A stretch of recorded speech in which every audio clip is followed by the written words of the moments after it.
Hi everyone, welcome to my channel. Now I'm going to show you how to mute notes in Instagram on iPhone. Write if my solution helped you and if you managed to do it this way. If you have any questions, please let me know below in the comments, and I will definitely read and answer. Please subscribe to the channel, give me likes. Let's get started. Go to Instagram. Then open your profile in the bottom right corner. In the upper right corner, click on the three bars.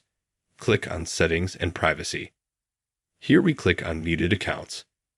Then we select one of these accounts where we want to mute notes.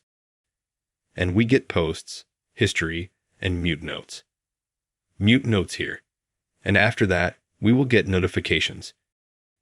We can also disable history posts. It's up to you. Let me know if my solution helped you, and if you managed to do this on your iPad or iPhone. And if you still have any questions. Please let me know below in the comments, and I will be sure to read and answer. Subscribe to the channel. Give me likes. Goodbye.